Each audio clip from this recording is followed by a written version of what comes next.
especially right there in the back. It does not feel good, but when it's coming off the fingertips of Carlin Pickens, never a good thing. Never a good thing, but what is a good thing as a base runner for App State at this point in the game. Just taking a look at it again, yeah, right in the middle of the back. But for Girk, that's a good decision to turn and maybe not get hit on the elbow or something. She's still kind of shaking out that arm. I know that's going to sting, but for App State, having a base runner early on is exactly the position that they want to be in. Taking advantage of any opportunity you can get when it comes to facing the unanimous #1 team in the country, the Tennessee Lady Vols. #1 in all 4 major polls for the first time in program history.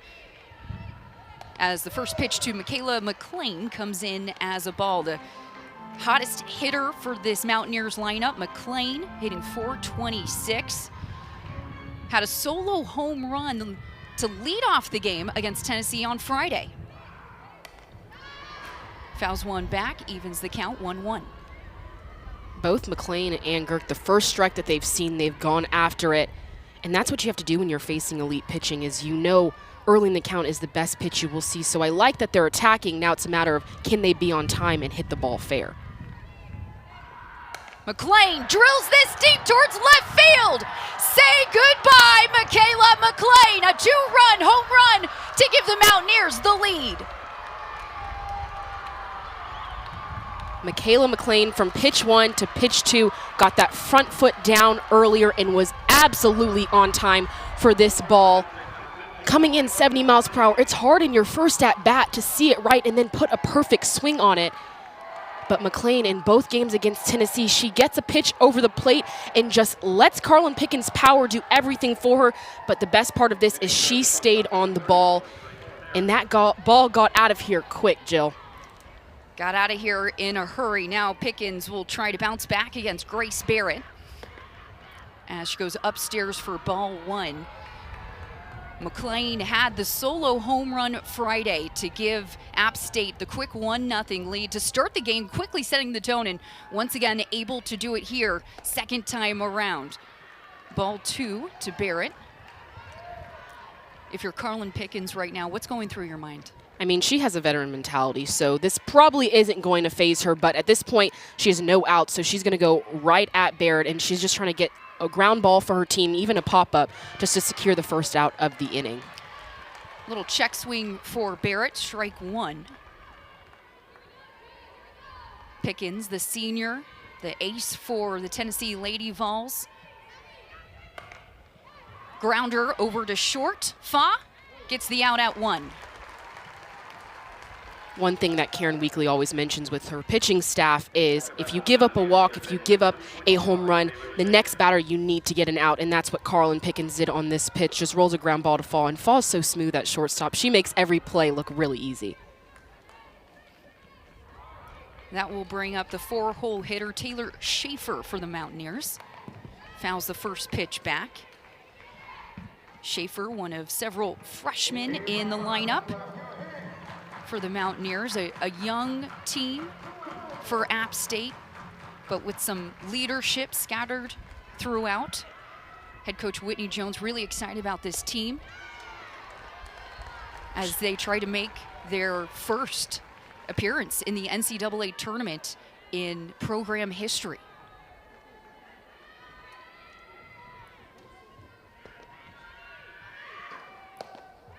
Takes ball outside. And Coach Jones told us that last year they kind of learned how to win, and now this year they're expecting to win. So their mindset has flipped from last year up until this year. 1-2 pitch, swing and a miss. Strike 3. Pickens bounces back from the solo home run, able to get 2 quick outs, including her first strikeout of the game. Carlin Pickens just working with her heat and then just moving it further and further out on Schaefer in this at-bat. She started on the corner, and then to get the strikeout, that's what elite pitchers do. They're able to move the ball inches, and that one just 2 balls off the plate. First pitch to Emily Ching, fouled off into the right field bullpen. Emily Ching seeing the ball well, 270. Also having herself a good tournament so far, 2 for 8 on the weekend. Takes ball outside. Coach Jones called Emily Ching an elite competitor. So you just mentioned she's having a good tournament, and that's because she's competing in every single one of her at-bats. Holds off on the upstairs pitch. Bring the count 2-1. Coach Jones in her second year as the head coach of the Mountaineers, her first head coaching gig.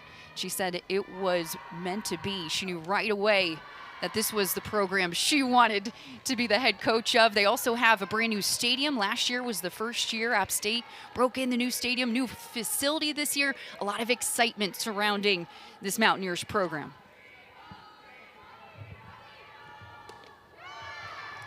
And with all that new excitement, the new facility, Coach Jones mentioned that the people are the biggest part of the equation of why she loves it at App State. So her coaching staff, the players she gets to coach, it's just the full package. Full count. Ball 4 for another free bag for the Mountaineers. As it looks like pitching coach Megan Rhodes-Smith will come out to the circle and talk to her staff for a moment. Taking a look at the numbers there for Carlin Pickens, still early in this game. Not nearly as many strikes as you might want. Yeah, she just needs to settle in. She has the stuff and she knows it. As I mentioned earlier, she's a veteran. But just taking that time out with Coach Megan Smith, probably just honing in on hit your spots and roll a ground ball. You could tell on some of those misses, they were bigger misses than she usually has. So if she can just move the ball, one ball in, she can allow her team to play some defense behind her. Pickens threw the complete game yesterday against Penn State. Scattered 3 hits, allowed 1 earned run, and had 9 strikeouts. Now getting the start again today in the finale. Goes inside for strike 1 to KB Bradshaw. And Jill, you can hear the App State dugout from here. They are ready from pitch 1. Every single pitch, they are loud and behind the batter in the box. And I think if you're Tennessee and you feel that energy coming from the opposite side of the dugout, it could add a little bit of pressure, especially now that App State has the momentum. 0-2. Goes upstairs, but able to get a piece of it. So Bradshaw stays alive. KB Bradshaw hitting .240. Ooh, and just a foul ball right to the face mask of Elsa Morrison. Yesterday, she also got banged up on a foul ball, so she's just been tough back there. A little shaken up, but hey, that's what catchers are back there for. They get beat up, but they also help make the pitcher look real good. Taking a beating in the first weekend at home, and I'm sure she's happy to in front of her fan base. 0-2 pitch again. Check swing, gets her looking. Carlin Pickens retires the final out, but not before App State makes a statement as Michaela McLean goes yard with a 2-run bomb.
App State setting the tone early on Rocky Top. Michaela McLean with the 2-run bomb to lead off this game as the Mountaineers making a statement here in the finale against the top-ranked Tennessee Lady Vols. Michaela McLean knew it right off the bat. As you could tell, she had her finger pointing as soon as she swung. She didn't even hustle out the box because she knew, and that ball got out of here fast. Her 9th home run of the season as she now retreats to second base. And in the circle for the Mountaineers, looking to keep that momentum going, Cameron Fisher. A freshman getting the start here, has had a terrific weekend in this Tennessee Invitational as the first pitch off of Sophia Knight's bat comes off foul. And Cameron Fisher is going to have that upspin that she relies on, and she can work that at all planes. She had a lot of success on Friday against this Tennessee lineup, and at the end of the day, it was those free passes that she gave Tennessee that ended up hurting her. But if I'm Cameron Fisher, I'm trusting my stuff because I know it's going to work. Just she needs to get ahead early, and then be able to use that rise ball to get some strikeouts or get some pop-ups. Just a freshman, one of several freshmen in the starting lineup for the Mountaineers, and tough test early against the reigning SEC Player of the Week, Sophia Knight.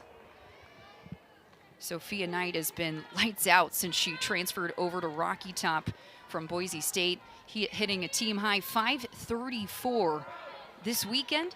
She's 6 for 12. Slaps this one hard towards the left side, but that will stay foul. One of the things that makes Sophia Knight so difficult, she has so many tools in her toolbox, she's difficult to defend. And her goal and her job, Coach Weekly told us, is that when she's looking at the field, you can tell she's looking at the field right now, she has to pick out a hole, and her job is to place it in that hole. And at the end of the day, also see as many pitches as possible to pass information to the rest of the lineup. Another foul ball. Count stays at 2-2. And Jill, you mentioned 6 for 12 on the weekend. The ball must look like a beach ball right now to her. And Coach Weekly said in her post game yesterday that she is made for this moment. And coming in as a transfer, sometimes it can be intimidating coming to the SEC, but she has taken on her role as a leadoff, and she knows she can compete at the highest level. Also goes back to her preparation. One of the hardest workers on the team, had a great fall season, earned her spot in the lineup, and has been leading the way for the Lady Vols ever since. 2-2 from Fisher. Another foul. Cameron Fisher, as we mentioned, got the start against Tennessee on Friday when these two teams met to kick off the Tennessee Invitational. And Fisher did hold the Lady Vols scoreless for quite some time. She went 4 2/3 innings, scattered 2 hits, no earned runs, but 5 runs did come across the plate. And only 2 hits against the stellar offense is a great number.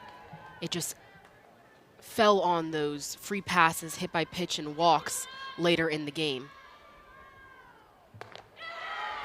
Good eye from Sophia Knight as she takes her free base. That was a great at-bat by Sophia Knight, working the count, fouling a ton of pitches off, but then at the end of the day, just seeing a ball on the outside corner, and she'll take it. Her job is to get on base for the rest of this Tennessee lineup. She doesn't always have to put it in play. Her speed on the bases is enough to create some havoc right here. 11 for 12 in stolen bases is Knight as she sets the table for the 2-hole hitter, Gabby Leach. Hitting 408, first pitch, fouls back.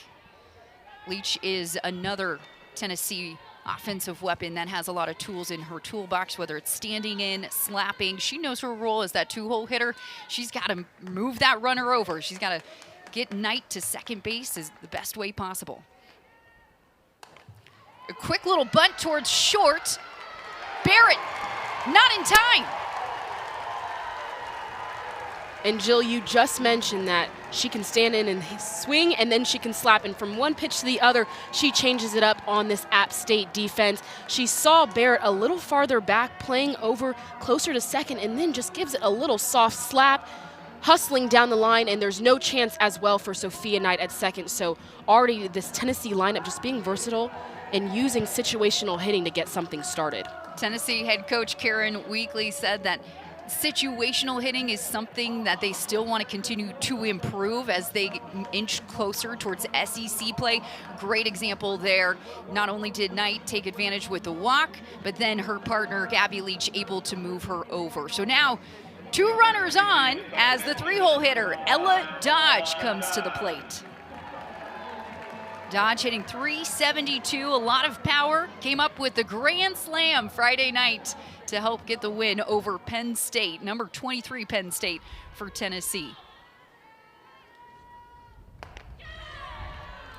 Takes first pitch, strike. And Ella Dodge has had so much success this season because she is all in on whatever the plan is that day, Coach Weekly has told us. And that grand slam, that at bat, she had so much composure and then just unleashed when she got what she wanted. Fouls off, second pitch. Patient hitter. Has also had a great weekend here in the Tennessee Invitational, 4 for 9. And she had 3 hits against App State in their first meeting on Friday, seeing the ball really well. But looks at strike 3 on the corner. So how about Fisher bouncing back, striking out the 3-hole hitter? Cameron Fisher, like you said, Jill, bouncing back after getting 2 runners on base. And I love how she just went further and further out with this pitch. Earlier, she started Ella Dodge with that pitch on the outside corner and then just moved it 1 inch over for that strikeout. 1 down, 2 runners on. As the first pitch to Elsa Morrison skims her leg, she's gonna walk towards first for her free base. 2 hit by pitches so far in this game, 1 for each team. This one, it just looks like it slips out of Cameron Fisher's hand a little bit early, but Elsa Morrison in the top of the first inning got that foul ball behind the plate to her mask, and then on offense, she's getting hit in the knee, so Elsa Morrison is just getting beat up, but doing everything she can for her lineup to just pass the bat to the next one. And now Tennessee with a great opportunity here, bottom in the first, to try to even the score or more. App State on top 2-0 thanks to the 2-run home run. And the Lady Vols offense, bases loaded, ready to go for Taylon Holly.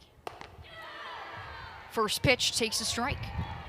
And I know if you're watching, you might not think this is the best situation for App State to be in, but this is a very similar situation to Cameron Fisher back in that 5th inning on the Friday night game, even with Tay Hawley, the freshman, up to bat once again. So if I'm Coach Jones, I'm really excited to see Cameron Fisher in the same exact situation and see if she can get out of it.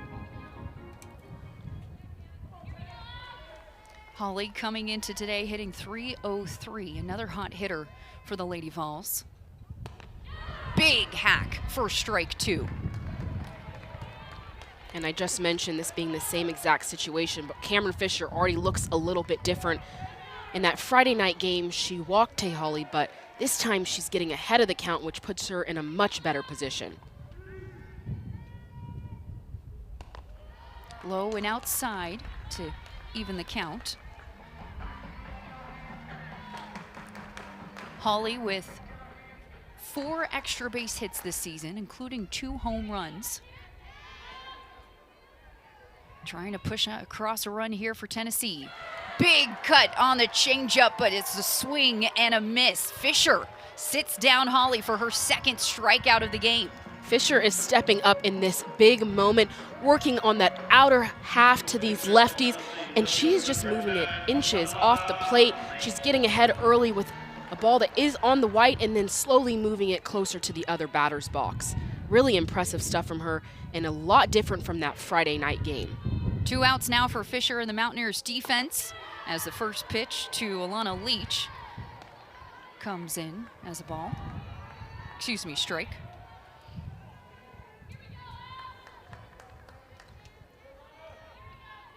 Leach hitting .333, 1 for 8 this weekend as she gets a tip on strike 2. the left-handed batters of Tennessee are kind of putting themselves in a hole by watching that first pitch on the outer half. And then the next one, they're kind of fouling off. So if I'm a left-handed batter and I know Cameron Fisher is staying on that side of the plate, I'm going all in for it from my first pitch of my at-bat. 5 lefties in this Tennessee lineup. Nothing unusual there. That's been the makeup of this offense this season. She takes a ball outside. Alana Leach, the junior from Woodlands, Texas. She was hitting 500 at one point during the Clearwater Invitational after her breakout year last year. Has done a terrific job for the Lady Vols at the plate. Hard hit, but it's foul. And that's a much better swing from the left side. Just level with it. You know Cameron Fisher spotting just about everything. And you'd like to see them sell out a little bit more. And I think out of all the lefties that have come up, Alana Leach has put the best swing on the ball now. Just catch a little bit more out in front to hit it fair, but with 2 strikes, sometimes that's all you can do. Tennessee trying to tack on their first run of the game. Bases loaded, 2 down. Grounder over to second, McLean to first, and that eliminates the Tennessee threat. So the Lady Vols leave the bases loaded, and the Mountaineers able to escape to wrap up the first inning. App State on top, 2-0. We head to the top of the second when we come back. Lady Vol fans, if you have a young one looking to get on the field or start part of the league, 12 and younger are invited to run the bases after the game today. After the conclusion of today's game, parents and children will line up on the first base concourse next to the athletic staff member. We make present to assist you in getting children onto the field. We'll see you after the game on the first base side.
Another team hits a home run or scores a run, it makes her lock in even more. She almost gets more competitive, and she oftentimes doesn't let someone beat her twice.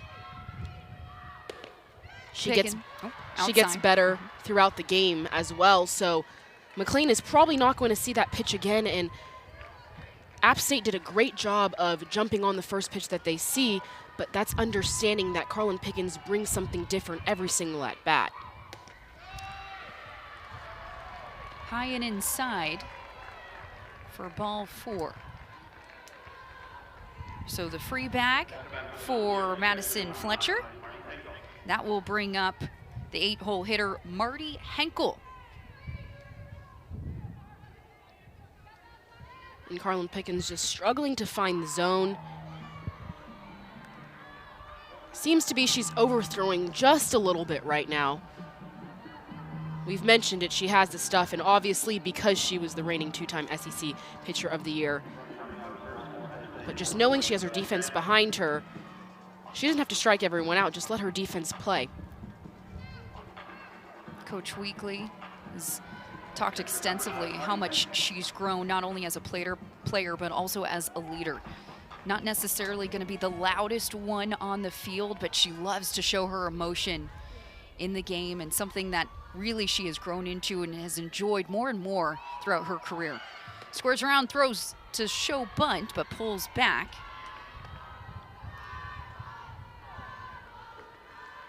Henkel making her appearance in the lineup this first time this weekend. Comes into today just 2 for 10 on the season.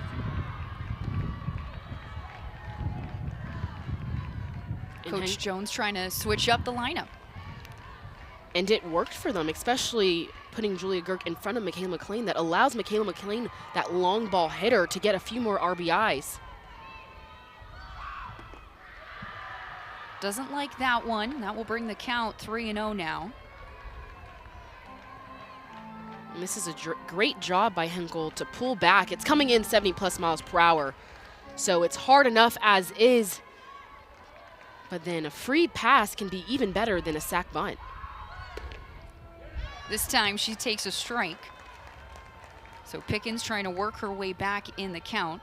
And I take that back. Henkel played in yesterday's 2 games and also against NC Central, but she did not play in the game against Tennessee on Friday. Squares around again. This time gets it down. It goes off the glove of Clark. And she's safe. Marty Henkel all pumped up after that one as she moves the runner over and gets a bunt single. Marty Henkel, that ball came so hard off her bat, obviously because Carlin Pickens pitches 70+ miles per hour, and I think Emma Clark, because she was coming in and charging on that ball, it made for a tougher play. But now there's a conversation between the umpire and Karen Weekly, because there might have been a little bit of contact down the line from first baseman Emma Clark and Henkel. It was a fast-moving play. I don't think Karen Weekly is going to challenge it, but that's what happens when you put the ball in play. Things happen and pressure is on the defense, especially when there's runners on, and adds a little bit more chaos. And the discipline from Henkel to wait for that perfect pitch to bunt. She got it and then some. So that will bring up the 9-hole hitter, Emerson Presetti. Freshman out of Charlotte, North Carolina, squares around again, pulls back.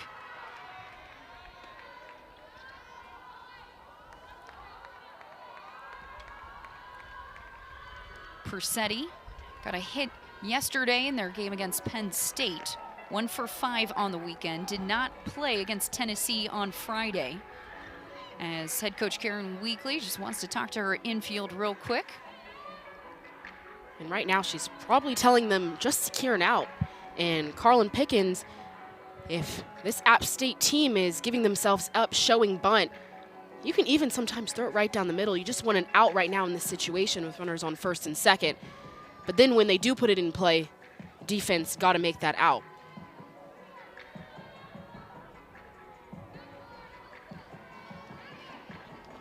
If I'm Coach Jones right now, I'm going to continue going with that bunt.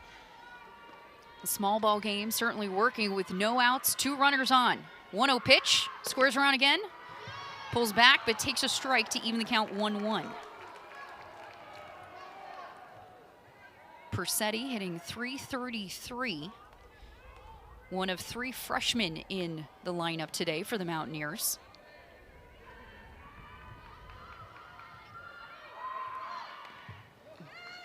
Takes strike 2. And bunting may sound easy, but when it's coming 70+ miles per hour, you really have to get that barrel in front of your eye so you can watch the barrel touch the ball. On that one, it looked like Presetti was coming around a little bit late, and that's why it fouled off behind her.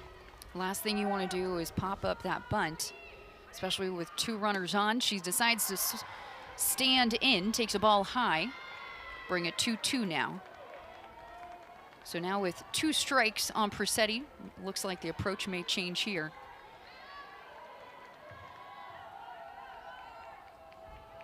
2-2 pitch. Gets her with a check swing. Carlin Pickens with a strikeout and the first out of the frame. And Carlin Pickens going back to what she knows. It's getting the next out after runners get on. This one just working her heat on the outside corner. And because it's coming in so fast, Persetti is almost second guessing as she gets into her swing. 3 strikeouts on the day for Carlin Pickens. As now she faces the top of the lineup with Julia Girk. Throw down to second, the runner's caught between, and she slides safely into third. A heads-up play from Madison Fletcher. It almost looked like this App State team was enticing Elsa Morrison to make this throw on. Earlier in this tournament, Elsa Morrison did try and pick off a runner, but the leadoff was too far on that one. And now they have a runner on first and third and can really make something happen. Big cut from Julia Girk for strike 1. It's the 3rd stolen base of the season for Girk. Comes at a crucial time as the Mountaineers try to extend their lead over the top-ranked team in the country. 1-1 pitch. Swing and a miss, strike 2. And now the second time through this lineup, you can see that Carlin is now adding that rise ball, that up ball spin. First time through, she was just working corners with that fastball show. She's making it even tougher for the top of this lineup. Sits her down. The 4th strikeout of the day for Carlin Pickens. 2 outs now for the Lady Vols. And you can see that Carlin Pickens is fired up right now, and she is competing. This at-bat, she went up in the zone and even worked this one. It looks low at the belt of Girk, but it has a little bit of upspin just to sneak right under the bat. Pickens coming back with a lot of momentum in this second inning as the first pitch to Michaela McLean comes in as a strike. McLean hit the 2-run bomb back in the first inning to give App State the 2-0 lead. She also had the solo home run in Friday's contest against Lady Vols pitcher Aaron Newer as Carlin Pickens calls time. Takes a quick moment, and it looks like there will be an intentional pitch.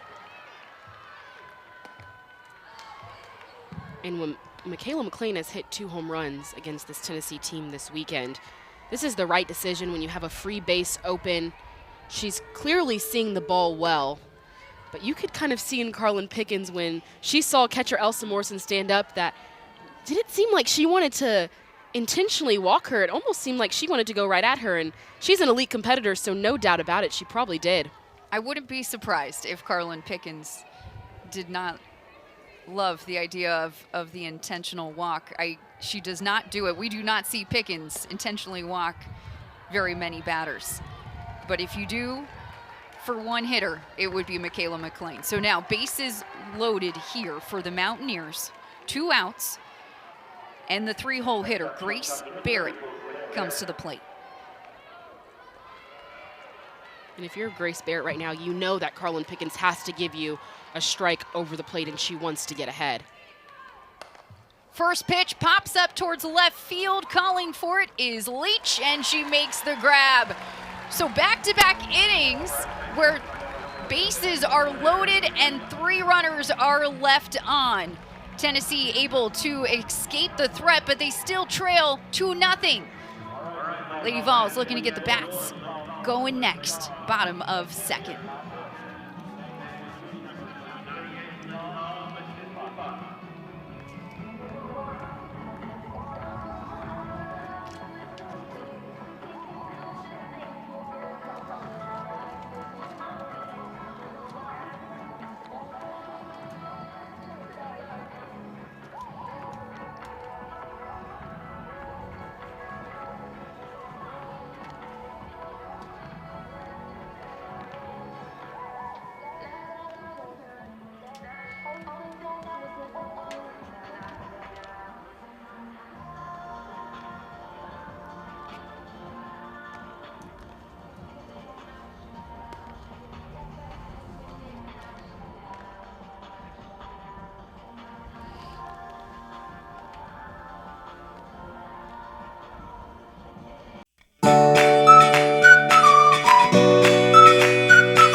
from ahead, she will have even more success and won't put herself in some trouble. But even last inning, you could tell with that bases loaded getting out of that jam that she has improved from night 1 to day 3. Clark thought that was ball 4, tossed the bat, but then was called for an inside strike. Another look at this one. And there is some controversy out here. I know the Tennessee fans don't like that, but even Coach Weekly walking down to say something to the home plate umpire. And I think that's because Carlin Pickens has tried to work for that spot, and Tennessee doesn't think that she maybe has gotten the same pitch. Grounder over to Barrett, gets the out at 1. But hey, if I'm Cameron Fisher and I'm getting that call, and it might be borderline, but I'm going to stay there and force these Tennessee hitters to hit that pitch, because that is a really tough pitch, especially for a right-handed batter. That down and in, you have to get that back knee below the ball and then also catch it more out in front. So if I'm Cameron Fisher, I'm going to stick with that spot. Maddie Rutan at the plate for the first time today. Fouls off the first pitch. Rutan wanted 3 transfers for Tennessee, coming in from Eastern Kentucky. She was a finalist last year. She was a finalist for the NFCA National Freshman of the Year, first year. And the ASUN Player of the Year last season. And Coach Weekly told us that her defense is stellar on third. We've seen it a bit this weekend, but just really impressed with what Rutan has been able to do. One of 3 transfers that have made an immediate impact on this Tennessee team, along with Sophia Knight, leadoff hitter, transfer from Boise State, and our other Boise State transfer, Mackenzie Butt, as well. Pinch hits quite often. Fouls this one back, bring the count 2-2. And Jill, coming into this year, you knew that the pitching staff was going to be there with Carlin Pickens and then Sage Margetco-Ernu. There were some questions about the lineup, so some of these transfers, like Maddie Rutan, has filled those holes that maybe were a question coming into this season. 2-2 pitch. Check swing, did she go? No. So that will bring the count full now. That's our first base umpire, Ron White. Behind the plate today, Phil Friels. And then Peter Soprano, our third base umpire. Payoff pitch. Pops this one up towards the left side. Calling for it is Barrett, and she makes the grab.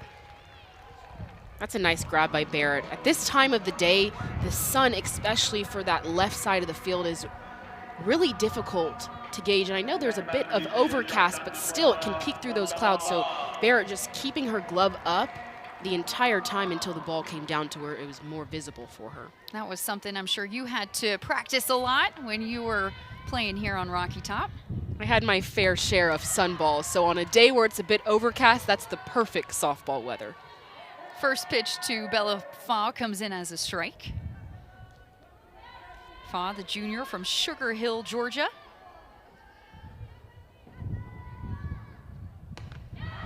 Takes a hack at a pitch upstairs for strike 2. And Cameron Fisher this inning has just gotten better at attacking these batters and then being able to go to some of those pitchers' pitches like you just saw with that up ball. Fisher ahead in the count here.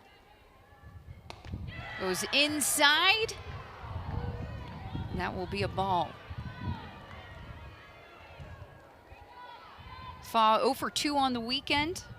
She did not play in the game against App State on Friday, so her first look at Cameron Fisher here. 1-2 pitch.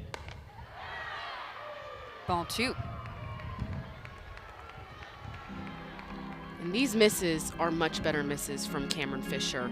They're about 1 ball off, and so it's changing the eye levels of the batter, Bella Faw, right now. And even though they're not strikes, something that now Bella Faw has in the back of her head that Cameron Fisher has now gone out and in and up. Fouls back that one. Fisher did a nice job on Friday simmering down Tennessee's bats. Didn't allow a single run till that 5th inning. And really, it was the walks that ended up catching up to her. It took Tennessee several times to the lineup to try to get something going. 2-2 pitch. And coming in, that was one of Coach Weekly's goals for her team, was to make adjustments quicker. And she even said that after the Friday night games that she wasn't pleased with their adjustments throughout the game. So definitely coming into Sunday, that's what she's going to be looking for from this lineup. Payoff pitch. Pops this up towards the right side. Calling for it is McLean, and she makes the out to end the inning. Tennessee Lady Vols, no runners left on, no hits. They trail 2-0 to the Mountaineers.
Mountaineers on top 2-0 as we head to the top of the third. App State trying to continue their momentum against one of the top pitchers in the country in Carlin Pickens.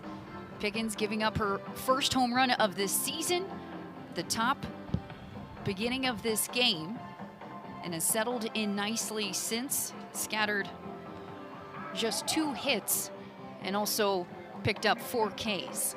1 hit and 4 strikeouts. Yeah, Carlin Pickens has settled into this game, and sometimes you're not going to come out your best. But I've been really impressed by this App State lineup, just attacking. Oftentimes, teams, their first time through, just want to see the speed of Carlin Pickens, and by the time they settle in that second round, that second time through the lineup, Carlin Pickens adds on a pitch, whether that be that upspin or that changeup. So App State getting to her early is oftentimes how you beat Carlin Pickens. That's exactly what Taylor Schaefer is trying to do. She struck out against Pickens her first at-bat in the first inning.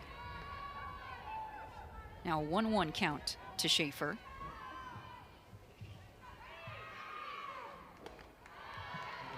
Takes a ball upstairs. Schaefer, a freshman with some power, had a home run against North Carolina Central this weekend. Gone 4 for 14 in the Tennessee Invitational. Takes a ball outside, 3-1. You have seen Carlin Pickens get behind more often this game than in previous ones. She was struggling to find the zone, and then now she's just working in that rise ball a little bit more. So when you work that rise ball, and if the batter identifies it, it could be a ball, but she just needs to start early with that hard fastball and then allow herself to get to that rise ball as a pitcher's pitch later in the count. The payoff pitch from Pickens. Strike 3 gets her looking. Carlin Pickens set up this fastball on the outside corner perfectly by working up to Schaefer and then just moving it inches over on that other batter's box. Schaefer was running down the line thinking it was a ball, but that's kind of been a controversial call throughout the game. Is the pitcher going to get that side of the plate, that outside corner, especially to lefties? That's an excellent point. The 5th strikeout of the day for Pickens. So Emily Ching fouls back the first pitch.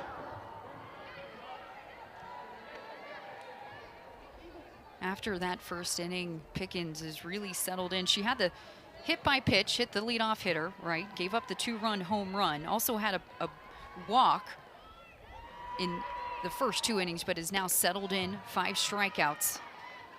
And Mountaineers quickly trying to figure out the second time around. Yes, and they attacked early on, which was why they were so successful. But now Carlin Pickens is kind of throwing in a few different speeds. When she's throwing that rise ball up, it oftentimes has something off of it. It's a little bit of an off speed. So now the Mountaineers, they kind of solved the first problem, which was the speed, and they were on time for that. And now, second time through, they're kind of addressing that rise ball spin, that off speed as well. 1-2 pitch to Ching. Lays off the upstairs. Ching with some power herself, had a home run in their game against Penn State. 3 home runs on the year, hitting .270.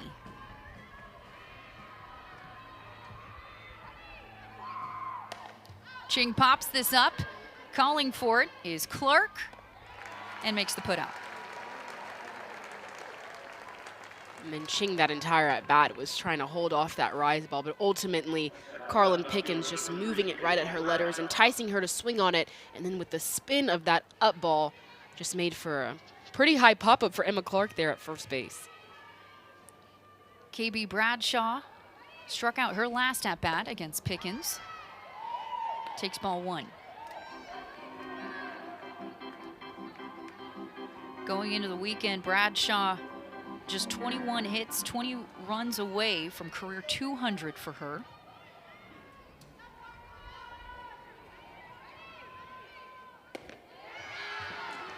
Takes a strike high in the zone. Bradshaw transferred over from Gaston College. Has made an immediate impact on this Mountaineers lineup. Swings and misses, strike 2. And Coach Jones said with the transfers and freshmen coming in that she knew she wanted to add something that made them more dynamic, whether that be speed or power. And this year she feels like this is the most dynamic offense she's seen. Ball outside. App State with 9 newcomers, 4 transfers, 5 freshmen. However, it is one of their more experienced teams. 2-2 pitch. Swing and a miss, strike 3. Gets away, but then able to complete the out at 1. So just like that, Pickens picking back up here at the top of the 3rd. Stay with us. Lady Vols picking up the bats next. Carlin Pickens just working this changeup, one of her first of the game, to get Bradshaw to swing and miss, and then Elsa Morrison just keeping it in front and helping Carlin Pickens out on that strikeout.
Coach Weegley was really excited to know that Sophia Knight was the SEC Player of the Week, because she said for slappers, they often don't get credit because they don't have as many RBI numbers.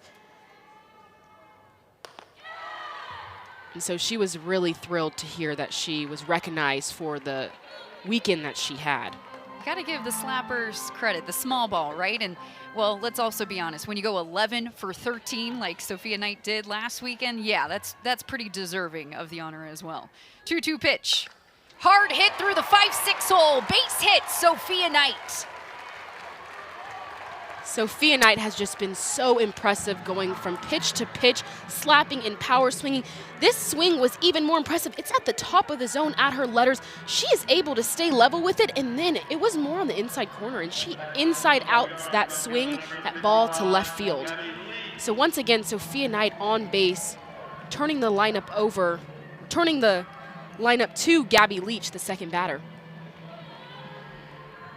Gabby Leach looking to continue the trend. 2-hole hitter, big toolbox. Takes ball one in the dirt. Her last at-bat had that nice, we'll call it a slap, but a very slow rolling slap, and was able to reach base. That has been the only other hit so far for Tennessee. Big rip down the right field line, but it will be foul. And that last at-bat, when Leach went from the swing away, first pitch, to the slap, she just soft slapped it to Grace Barrett there at short. So I'm wondering why Grace Barrett is still playing baseline and further back. If I'm Barrett, I'm not going to let Gabby Leach beat me twice. I'm going to play her in slapper defense, and at second maybe cover that steal with Sophia Knight. Excellent pickup. As Leach stands in there, runner goes. Sophia Knight safely slides into second. Sophia Knight read this immediately. As soon as the ball hit the dirt, she did not hesitate, kept her hips facing second, and made for a really easy slide in. She didn't even have to slide. There was no throw. So now runner in scoring position for Tennessee and Gabby Leach. Big cut from Leach for strike two. On that swing, you can almost feel that she was trying to pull it to the right side to get Sophia Knight to third base. That was a big hack. And I like that when you're not 2 strikes in the count. If you're going to swing, have a big swing. Looks at a ball outside. So Leach has gone back and forth between her slap and standing in. And I take back what I said earlier about wondering why Grace Barrett there at short is playing farther back. But it's hard to decide between every single pitch. What is Gabby Leach going to choose to do? Pokes this one towards short, and it gets down. Knight stays at third, and Gabby Leach is going to come up with the pop-up single. And Grace Barrett almost in the position to dive after this ball, but Gabby Leach just going to that slap to tap it right over the shortstop's head. But Grace Barrett being able to trap the ball after it gets over her head prevented Gabby Leach from being able to reach second and then putting 2 runners in scoring position. So Leach 2 for 2 on the day. And now Tennessee with runners on the corners. As App State assistant coach Alex Ibarra is going to come out and talk to his defense real quick. When you're facing the top-ranked team in the country, you have no room for error. Exactly, and that's what hurt App State in the first game of the weekend when they played Tennessee, was those free passes and some of those mental mistakes. So I know Alex Ibarra right now is telling Cameron Fisher, go right at these batters, no free passes, let your defense work, and have that trust in your defense. We've seen a lot of small ball from Tennessee this inning and last inning, and it's been successful for the most part. Now you have your 3-hole hitter, Ella Dodge, who has tremendous power, had a grand slam on Friday night in the win against Penn State. 5 home runs on the season. What do you expect Tennessee to do here? If you're Ella Dodge in this situation, which she was in this situation in that first inning, her first at-bat with bases loaded, she doesn't even have to have a big swing on this ball. She knows that it's no outs. If she can drive a ball to the outfield in some capacity, Sophia Knight has the speed to score. So Ella Dodge, look for a ball up and try and drive it out.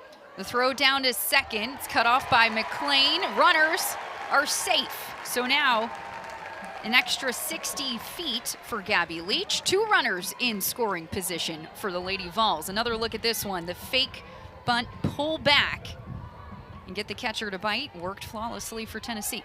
And also executed well by App State. You never want to give up a run just to get an out, especially early in this game when you have the lead. So to be able to cut that ball off knowing Sophia Knight's speed on third, that was the right decision by App State. And now for Tennessee, with 2 runners in scoring position, Ella Dodge can dig in and look for her pitch. And that's what she does best. She gets in there and she knows exactly what she's looking for, and then when she gets it, she absolutely sells out. Dodge deep to center, right into the glove of Girk. Knight tagging from 3, and she'll be safe at home. Lady Vols with her first run of the game cut into the lead, 2-1. Ella Dodd just executing perfectly. It doesn't always take a ball over the fence to get the job done, especially with no outs. So she just got a ball over the plate and used her launch angle to launch this to the outfield. You could see kind of dipping her shoulders, and that was a perfect swing. But then App State center fielder Julia Girk just trying to get the ball in. Her not making that throw all the way prevents that errant throw, that bobble, for potentially another run to get home. Tennessee will try to keep it going and even the score as Elsa Morrison takes first pitch ball. Morrison was hit by a pitch her last at-bat from Fisher. Trying to bring home Gabby Leach at third. Take strike 1. Going back to some of Tennessee's goals and Coach Weekly's goals for her team this weekend of adjusting quicker. That was a big adjustment from Ella Dodge. That first inning she had bases loaded, wasn't able to execute, and then her second time around runners on, understanding the task at hand of getting a ball as deep as she could to score a run. That's that situational hitting that Coach Weekly talked to us about, something they really want to hone in on ahead of SEC play. And in previous years, they really relied on the long ball, that one hit to get it done. And she said that everyone's fully bought into Craig Snyder's system, which is situational hitting. Pops this one up to right field. Presetti underneath it, makes the catch. Tagging is Leach, and she'll be safe at home just like that. Tennessee Lady Vols tied up 2-2 thanks to the sacrifice fly from Elsa Morrison. Tennessee tying this game up without getting a hit, but that's because they're going back to their roots, their situational hitting. Elsa Morrison getting a pitch on the outside corner might not have even been a strike, but just enough power from that rotational force, that backside, to drive it to the outfield. And then she knows she's done her job. She's given herself a hand, and then the speed of Gabby Leach there at third made for an easy run. It started with Sophia Knight at the top of the lineup.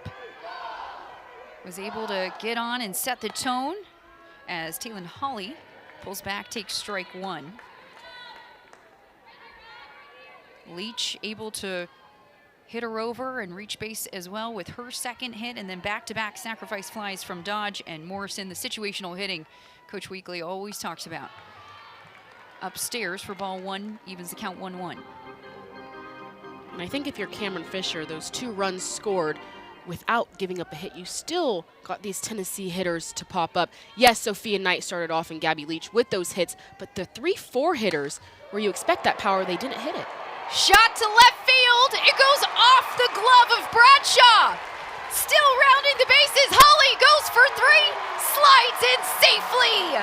Taylon Hawley with the triple, and she is all pumped up about that one. Taylon Hawley just not letting Cameron Fisher breathe from at-bat to at-bat, getting a ball over the plate and then extending throughout. You see her hip starts her swing, and then right immediately out of the box, she is thinking too, and as soon as it hits off the wall, no break in stride. She's going for that triple, slides in, the team behind her absolutely fired up. Just the second triple for the Lady Vols this season. She was hitting 169 with 2 outs. And now another chance for Tennessee here to try to take the lead as the first pitch comes in as a ball to Alana Leach. Going back to that Tay Hawley hit, she struck out on that ball, that screw ball on the outside corner, and then to make the adjustment from at bat 1 to at bat 2 to completely sell out.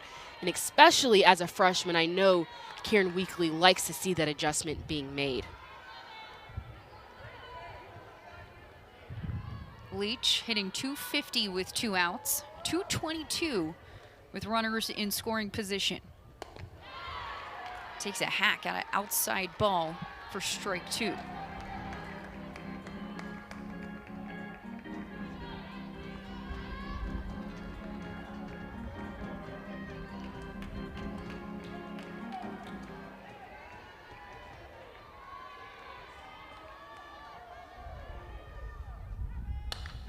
Hard slap, foul.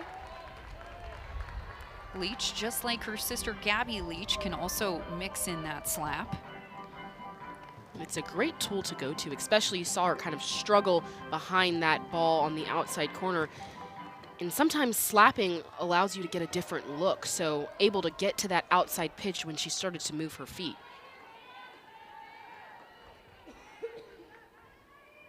The 1-2 from Fisher. Inside high, jams her up, but able to foul it off.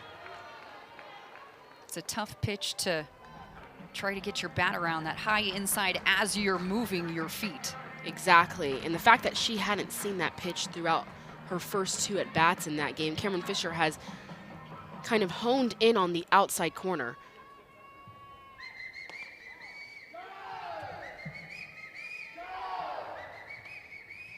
Beautiful day for the final day of the Tennessee Invitational. First time the Lady Vols are here at home this weekend, looking to stay undefeated, try to improve to 19-0, already out to their 3rd best start in program history. Have a chance here to take the lead against App State. Hard slap, and it stays foul. Just a great battle from Alana Leach in this at-bat. And I really think the difference is her moving from that power swing to that slap. It might be mental for slappers sometimes that it allows them to see the ball better, because I can't imagine coming from the left side it helping me starting to move my feet, but going back to what she knows has allowed her to see the ball better. This time stays fair and drops right in front of Bradshaw in left field. In comes Taylin Hawley, just like that. Lady Vols take the lead 3-2. Alana Leach doing exactly what Coach Weekly wanted to see the Tennessee Lady Volunteers do this weekend, and that's make adjustments from pitch to pitch. Alana Leach was swinging away to start this at-bat, and then she moved to that slap, and it's just so impressive that moving her feet was allowed her to get level on plane and put this ball in play. But overall, a great at-bat from her. She fouled off pitch after pitch until she got what she wanted, and then was able to drive it with some power to the outfield and also secure an RBI. Big RBI from Alana Leach, and now the 2-out rally continues here with Emma Clark.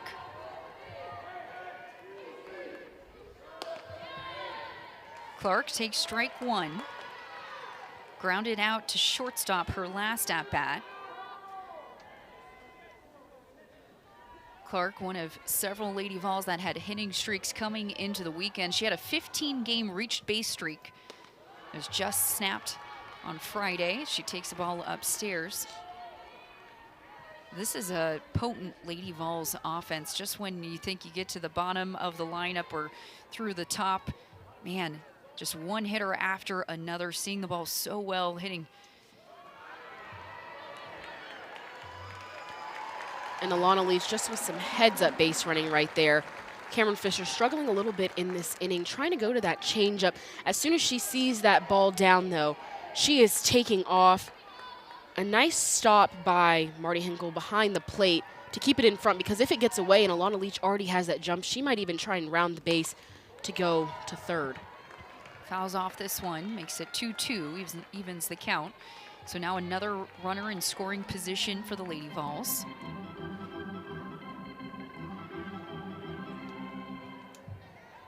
Clark hitting .267 with 2 outs. Chance here to extend the Lady Vols lead. Fouls this one towards the right field stands.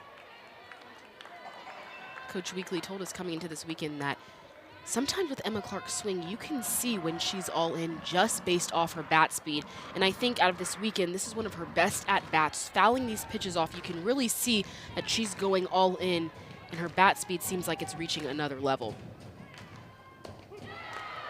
Strike three gets her looking. Cameron Fisher able to sit down Emma Clark, but not before the Lady Vols jump out on top. Currently lead 3-2. Another look at this one. Cameron Fisher just going back to that inside corner that's worked all game for her. After a tough inning, she bounces back.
Whether that be that off speed, that changeup, or that fastball, whatever I'm sitting, I'm going to completely sell out, hoping and knowing that I'm probably going to get one of them throughout my at-bat.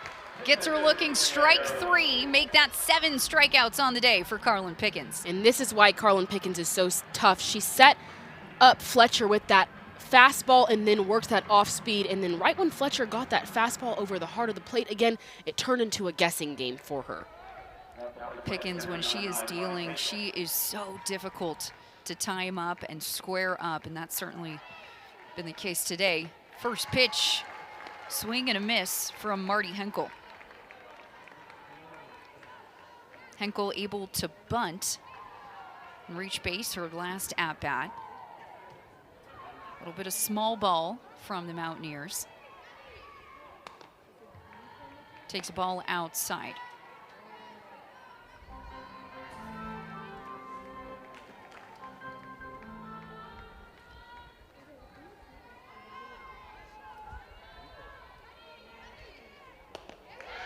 Big hack for strike 2.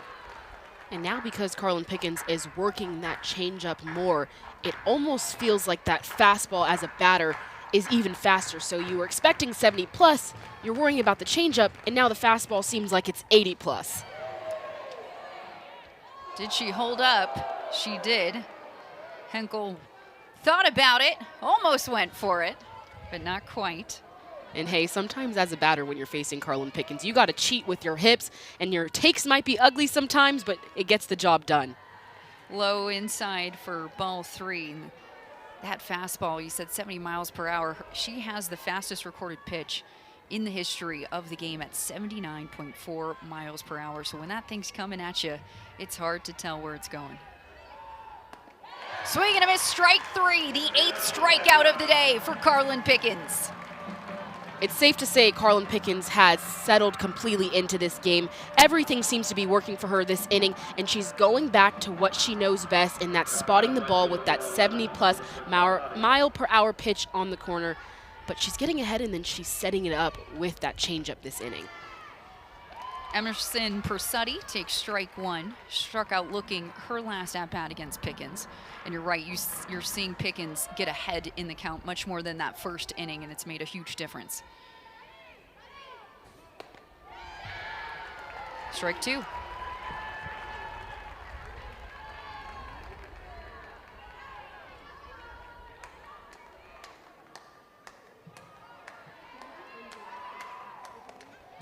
Try to hold up on that one. It stays fair. The quick throw down to 1 and gets her. Great heads-up move by Morrison behind the plate. I think they're actually going to call that foul, but Coach Karen Weeksley is coming to talk out to the home umpire. It does seem like it hit Persutti's front leg after she swung. So they're going to bring her back. Count will stay 0-2.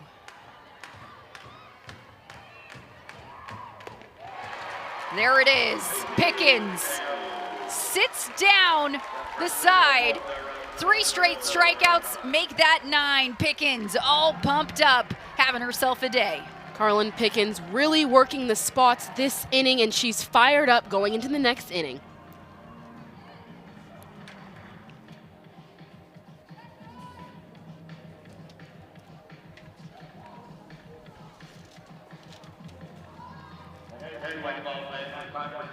Winning inning. Our contestant, Aaron Russell, has a chance to become the big winner this inning. Here's how it works. Aaron will receive a $15 Gus's gift card for every day Tennessee's first hit produces this inning. For example, he'll get Aaron one $15 gift card, Devil gets a 2, and so on. So Lady Ball Nation, let's cheer out your Lady Ball this inning. Our contestant, Aaron Russell, tries to go home a big winner, courtesy of Gus And Ball Nation, that will strike out number 8 in always winners. And with that strikeout, you take your game ticket to voting. Hurry up. For 3/4 of government time. Show your game ticket within 48 hours of today's game to redeem your prize from Chiboni's Pizza, delivered by Uber Eats. The number 1 team in the country, Tennessee Lady Vols, take a 3-2 lead over App State. Welcome back to Sherry Parker Lee Stadium alongside my partner, Riley West. I'm Jill Jelnick. Take a look at the SEC records right now. Conference play hasn't started yet, but as you can see, 2 undefeated teams at the top, the Lady Vols, and oh yeah, that Alabama Crimson Tide. You almost feel like it was going to be Tennessee and Alabama. Florida was right up in that mix up until that game against UCLA this weekend. A lot of runs were scored in that game, but the SEC's a gauntlet every single year. But this year specifically, look at those numbers. A lot of teams with only 1 loss, and I just know it's going to come down to the end. First pitch popped up from Maddie Rutan, and a nice grab from Schaefer at third. Not an easy play. It is a tough play for Schaefer there at third, but Cameron Fisher just inducing a pop-up to get that first out, being very efficient. But we mentioned it earlier, the sun in Sherry Parker Lee Stadium at this time can be kind of tough. And then that tail you could see a little bit at the end. The flags are moving here at Sherry Parker Lee, so you can tell that it's a little bit windy. And when the ball gets rocketed that high in the sky, there's a little extra movement sometimes. Bella Faw drops a quick bunt, but not quick enough. Fisher gets the out at 1. So just like that, 2 quick outs for the Mountaineers. Cameron Fisher, this might be her most efficient inning. Bella Faw just trying to do anything she can to turn this lineup over, but she didn't deaden the ball when she pulled out that bunt. She kind of made it a push bunt, so it made for an easy play for the pitcher. If you go to that sneaky bunt from the right side, you almost have to give a little. Think about catching the ball with the barrel. Great way to put it. Sophia Knight rips the first pitch deep towards right field, drops at the warning track. she's going for two and slides in safely. The reigning SEC Player of the Week, Sophia Knight, with the double with 2 outs. If I'm App State, I do not know where to play Sophia Knight at this point because she can slap and she can hit for power. Her standing in swing is so powerful coming from that left side, and when she gets a pitch up in the zone, she goes for it full out. She uses her backside to help her hit the ball, and then she's just so good at that palm up, palm down, that extension, staying through for some line drive hits all the way to the outfield. Sophia Knight's 6th double of the season, and now a Lady Vol in scoring position for Gabby Leach, who is 2 for 2 today.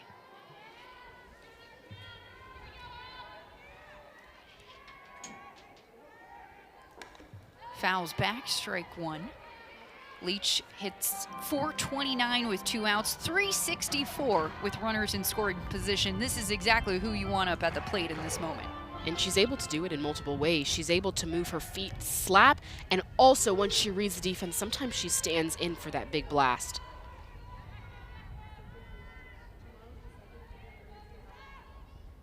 Leach pops it up towards the backstop. That will stay foul. But a crucial second strike for Cameron Fisher. And even though Sophia Knight hit that ball hard to the outfield for the double, Cameron Fisher this inning has tried to get ahead and has gone ahead of every single Tennessee batter. Maddie Rutan and Bella Foss starting off the inning. First 2 pitches with some outs. So Cameron Fisher, this is a good inning for her going right at these Tennessee batters.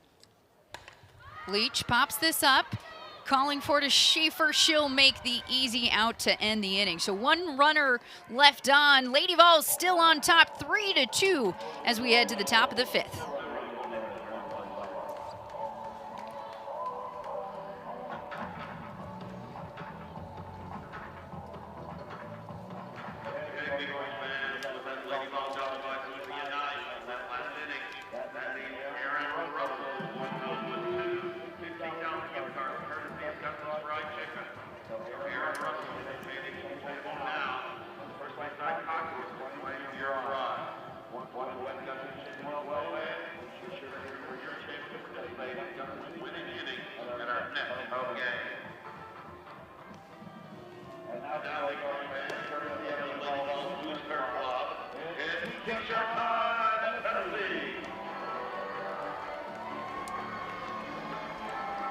We head to the top of the 5th inning here on Rocky Top. The 2-time SEC Pitcher of the Year, Carlin Pickens, back in the circle.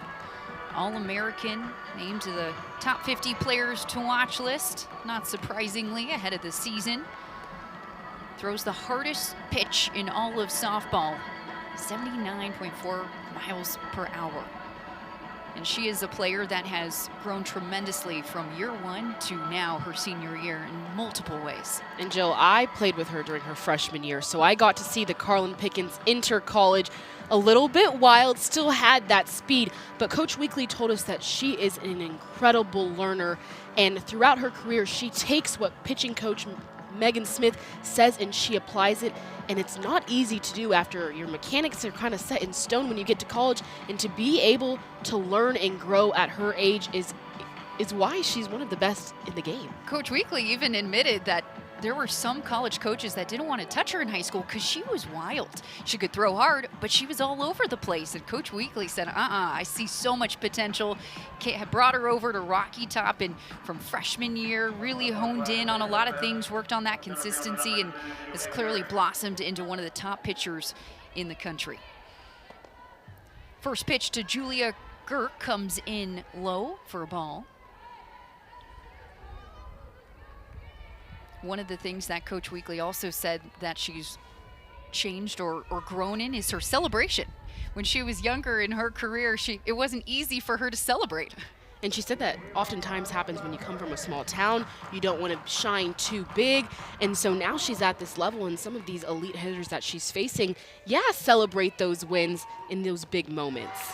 Big cut from Girk. 1-1 count. Her junior year, Pickens really focused in on pitching more to contact as well. as Pickens catches the outside corner for strike 2. Strikeouts have always been something that Pickens racks up because of her speed, because of that movement. They're sexy, right? We love strikeouts, but really pitching to get that pop-up, that deliberate pitching, something that she's worked on. There it is, another strikeout for Carlin Pickens, make that number 10 on the day. Carlin Pickens going back to that rise that has worked on Julia Girk throughout the game, but it's a rise ball that ends at the letters, so for Girk it's enticing. You think it's going to come in belt high and then just moves a few inches up in the zone. Michaela McLean now at the plate. Takes first pitch ball. Pickens intentionally walked McLean back in the second inning after McLean had the 2-run bomb to give App State the lead in the first inning. And you could tell Pickens was not happy that she was intentionally walking McLean. And obviously that's the coach's choice and why they're the coaches, because if you're a pitcher, if you're a player, you always want to compete. But I expect this at bat, Carlin Pickens going right at McLean. She does there for strike 1, 2-1 count. She's a true competitor. That's something we've heard Coach Weekly talk extensively about throughout the last 4 years, and you played with her. She wants to go right at McLean. Big cut for strike 2. But what makes her even more special as a true competitor is she loves to see other players winning as well. So with the depth in the staff with Sage Marjetko and Erin Muir, she knows that's going to make this team excel to another level and take off some innings from her arm. So the true competitor in her loves that the staff is even deeper. 2-2 pitch. Upstairs, that will bring the count full.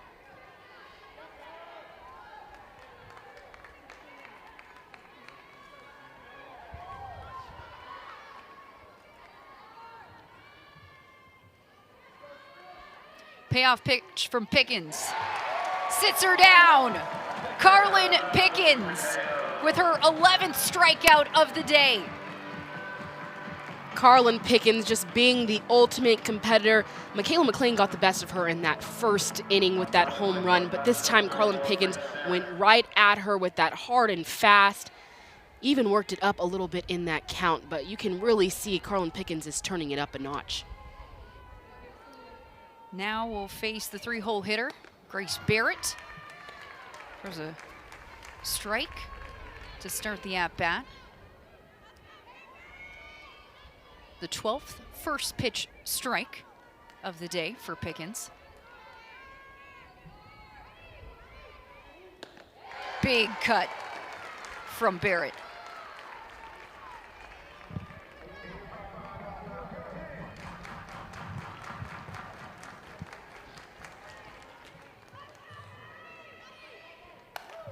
Grounder hard, and that will be fair.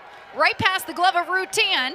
Barrett thought about second, but will stay put at first. So a clutch single from Grace Barrett in the 3-hole spot gets the Mountaineers on the bases.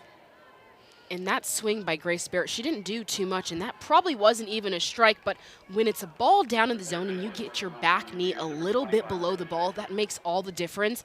Carlin Pickens doesn't give up many hits, and she doesn't give up many hits 0-2. So for Grace Barrett to be prepared for that down and in, and probably was just trying to fight it off, but to get a hit out of it, that was an awesome swing. Mountaineers needed to get a runner on, get something going here, top of the 5th as they trail 3-2. So now Barrett on first. Taylor Schaefer at the plate. Takes a ball. They even the count 1-1. Schaefer 0 for 2 has struck out twice against Pickens once looking.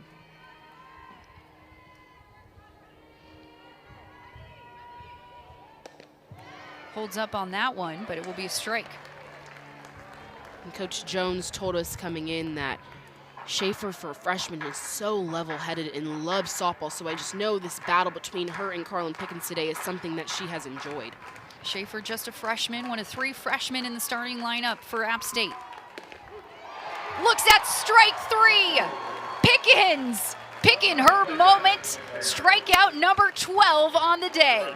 Carlin Pickens has settled in throughout this game and gotten better and better. This time just working on the outside corner. That has been a controversial call throughout this game, but she is loving it.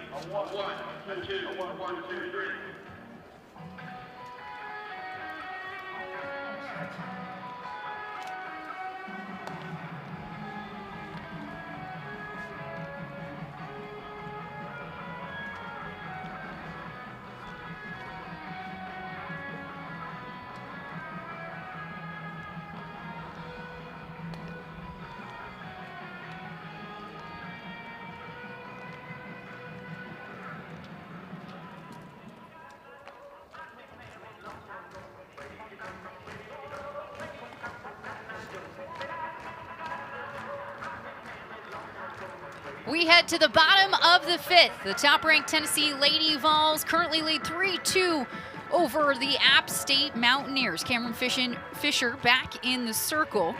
The Lady Vols with a chance here to try to extend their lead alongside Riley West. I'm Jill Jelnick. It's been a fun weekend here at home for the first time this season. The fans in full force today. Sun shining on the Sunday for Day 3 of the Tennessee Invitational. It's been a fun one. It has been a fun one, and I think the fans are having just as much fun right now. They're doing the Cotton Eye Joe, everyone on their feet for that 5th inning stretch. But I know Coach Weekly and these fans probably want to see these Tennessee Lady Volunteers really break open this game. But for Cameron Fisher, the freshman on the other side of the ball, has done a really good job of holding them to just 3 runs, and those runs scored not based on a big blast, but that situational hitting from the Tennessee side. Ella Dodge takes a ball outside. App State and Tennessee faced off for the first time Friday. And App State had the lead, 1-run lead for 5 innings until Tennessee busted it open. Dodge, grounder to second. McLean gets the out at 1. So another close game right now, but Tennessee clearly with an opportunity here to extend its lead, get some cushion. And I think that's exactly what Coach Weekly told them coming in. Let's take a look at this play. McLean, this was an awesome play, getting her body around it at second base. That's a tough play to get to. Oftentimes players want to backhand the ball, but you want to keep your hips in a position to throw the ball to first. Morrison rolls over this one to third. Schaefer, the throw, but it's not in time.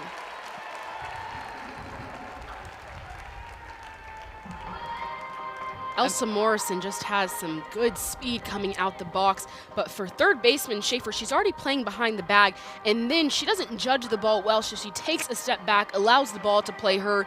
That extra step back gives Elsa Morrison an extra step towards first to allow her to be safe. They're going to mark that a single, even though it was almost, Morrison, usually we see really hard contact off her bat. This one, she mishits it, rolls over, and like you said, because it was so slow, she was able to beat it out.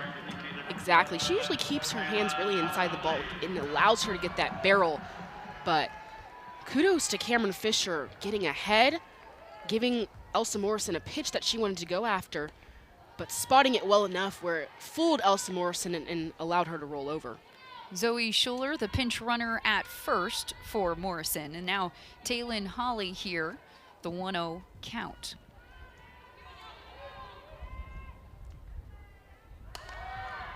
Runner takes off, but will come back after the foul ball. Speaking of the situational hitting, that even could have been a hit and run put in play, because that ball was a ball or two off the plate, and with Zoe Schuler's speed at first, you have to wonder if Karen Weekly had a hit and run on, and Tay Holly was just trying to stick her bat on the ball. Holly takes a ball outside. Holly had the triple back in the 3rd inning, and that proved crucial in that 2-out rally, because then Alana Leach able to bring her home and give Tennessee the lead. strike outside, evens the count 2-2. And Tay Hawley really just legged that right out the box. She did not break stride. And from a freshman, that aggressive base running, just love to see it. Takes off for second, the throw down, it's high, and Schuler slides in safely to second. With Schuler's speed, as a catcher, Hinkle has to have that perfect throw, especially because that pitch from Cameron Fisher was on the outside part of the plate. It was going to be hard for Hinkle either way. But Zoe Schuler's speed is just incredible. I think the umpires might be meeting maybe to talk about if Zoe Schuler was on time.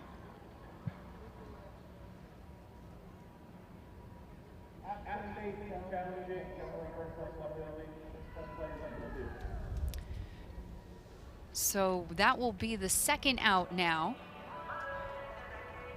Or I'm sorry, did they say they're going to review? They are challenging. So Karen Weekly challenging the call that Zoe Schuler left early.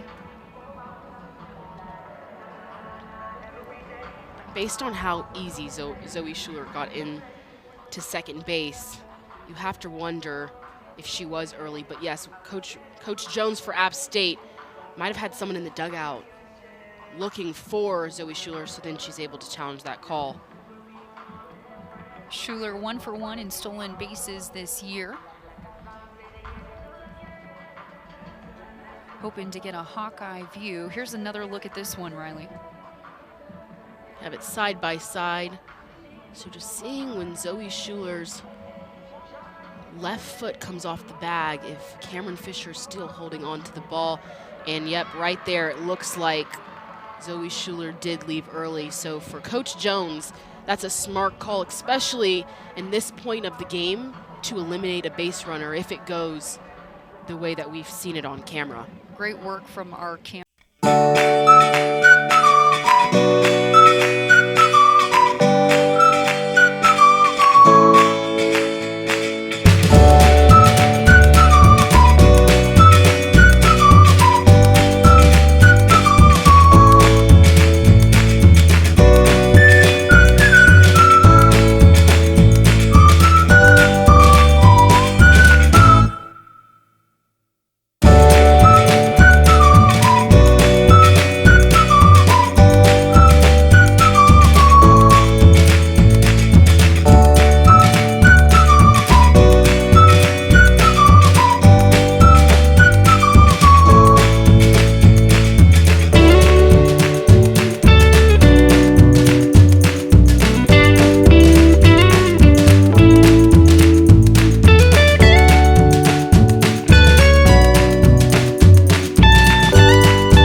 Inside to Tay Hawley and maybe entices her to swing. Alana Leach now to the plate. RBI single last at bat, ropes this one down the first baseline, gets under the glove of Ching. Going to 3, slides in safely, just like that. Runners on the corners for the Lady Vols. Alana Leach going back from that slap to that power swing and got an inside pitch and was able to turn on it to make for a really hard play for Ching there at first. But Tay Hawley with 2 outs, just 2 outs, 2 bases, able to get third. I do think that Alana Leach could have challenged going to second base, especially because Taylor Schaefer laid that tag on Tay Hawley. But no doubt about it, Alana Leach just turning on an inside pitch and getting that barrel on it for a very hard hit. Absolutely roped that one. Great piece of hitting from Leach, who's now 1 for 2 on the day with an RBI. More importantly, runners on the corners here for the Lady Vols. What's Coach Weekly talking to her team about right now? Well, with 2 outs, she might put something on moving Leach from first to second, but she's going to tell Leach if she does get caught in a pickle, stay in it as long as possible, so therefore Tay Hawley can score before an out is potentially made. And then maybe for Emma Clark, she's even saying, take a pitch or two, see if we can get something going on the base pass before you swing. And as for the Mountaineers defense, right now they just need to get that third and final out. Whatever the easiest out is, most likely going to be that first base or second option. Clark pops up the first pitch. Calling for it is Girk, and she'll make the grab to end the inning. So 2 runners left on. Lady Vols still on top, 3-2.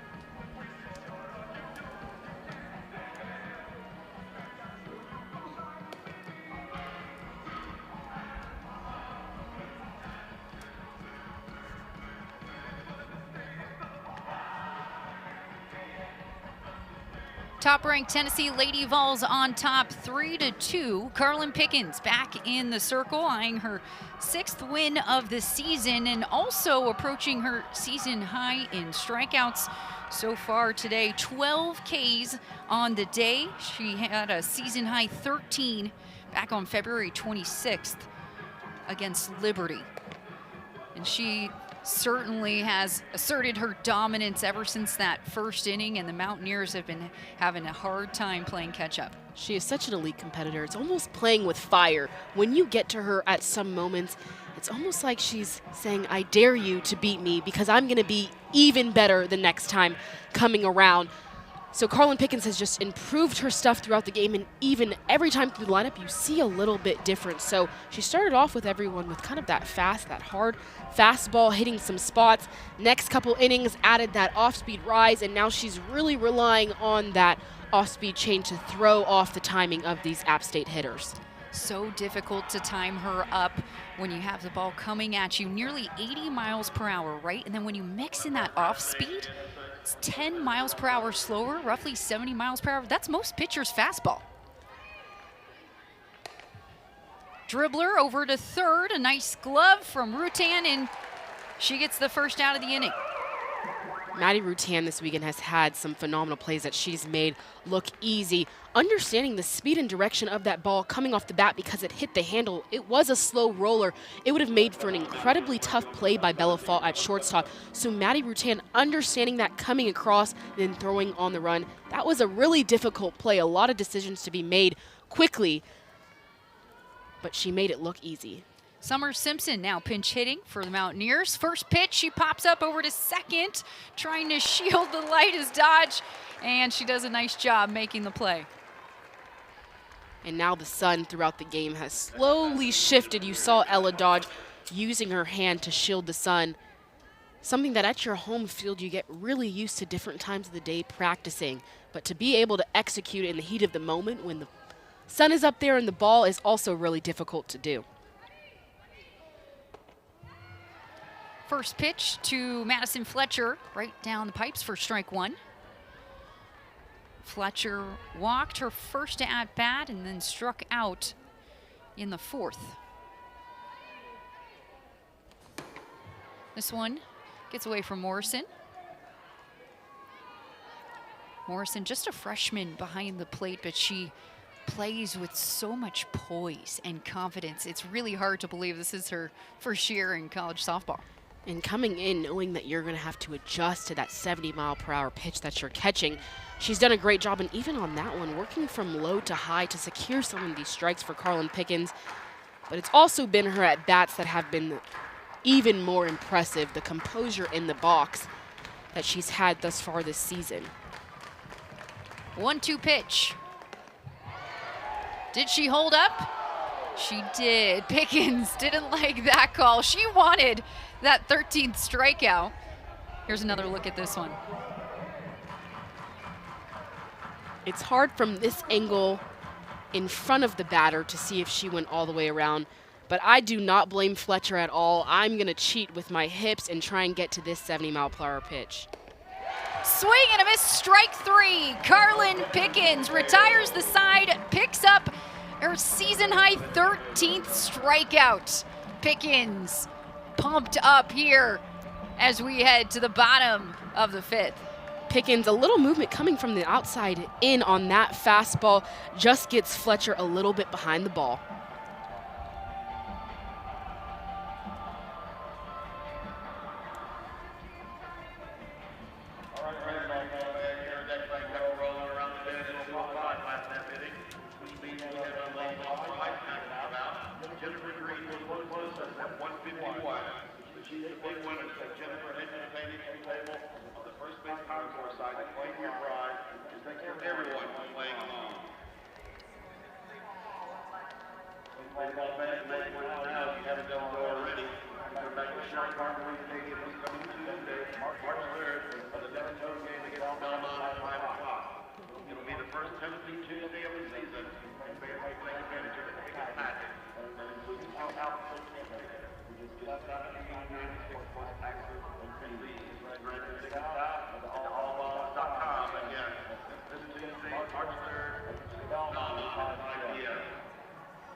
Bottom of the 6th, Tennessee on top 3-2. Cameron Fisher back in the circle for App State. So far today has scattered 7 hits, allowed 3 earned runs. Has walked 2 and struck out 3. But Riley, you made the point earlier, a lot of those hits and earned runs, nothing too big, all coming from situational hitting and some small ball. But Cameron Fisher has been so impressive because you mentioned it, Jill, that she has had those hits scattered throughout the game. So it hasn't been back-to-back. Yes, she has given up a hit, but the most important part in the composure that she showed to go right at the next batter, maybe get a strikeout, induce them to hit a ground ball or a pop-up, that's what's been most impressive for me. She's not letting anything pile on, and that's shown a lot of growth from Friday night when things did pile on to today. First pitch to Meredith Barnhart comes in as a strike. Barnhart pinch hitting here, bottom of the 6th for Maddie Rutan.